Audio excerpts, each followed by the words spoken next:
નમસ્કાર દર્શક મિત્રો, હું છું રૂપલ લુણીચિયા. સંપૂર્ણ ન્યૂઝમાં આપનું સ્વાગત છે. દાદા તાલુકો મહત્તમ આદિવાસી અને પછાત વિસ્તાર માનવામાં આવે છે અને તેમાં આરોગ્યલક્ષી સુવિધાઓને લઈ રાજ્ય સરકાર અનેક પ્રયાસો કરે છે.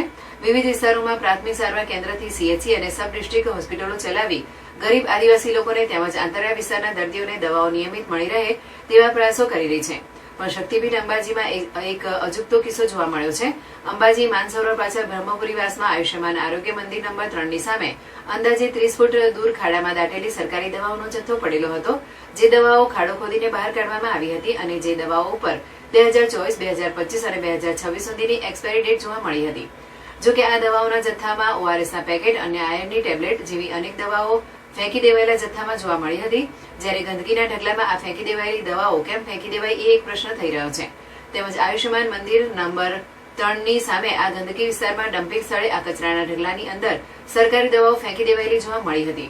જોકે આ દવાઓ ગરીબ આદિવાસી દર્દીઓના મોઢા સુધી પહોંચવી જોઈએ તેના બદલે કચરાના ડમ્પિંગમાં કેમ પહોંચી તે એક મોટો સવાલ થઈ રહ્યો છે.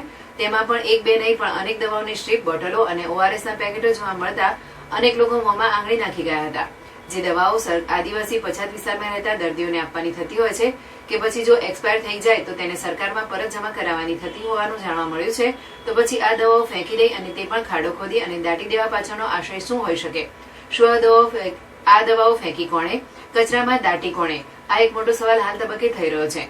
જો આ બાબતે સરકારના નિષ્ણાત અધિકારીઓ તાકીદની તપાસ ટીમ રચી અને આ બાબતે ખુલાસો કરે તો ચોક્કસ કરે તો લોકો એવું માની રહ્યા છે કે આ દવા ફેંકવા પાછળનું શું કારણ હોઈ શકે અને દવાઓ કેમ ફેંકવામાં આવી અને આટલા મોટા જથ્થામાં દવા ફેંકી તો કેમ ફેંકી તે પણ પ્રશ્ન પ્રજામાં પૂછાઈ રહ્યો છે. જો કે આ ફેંકેલી દવાઓને કચરો ભરવા આવેલી વાહનને પણ તમામ દવાઓ કચરાની વાનમાં નાખી દેવાઈ હતી.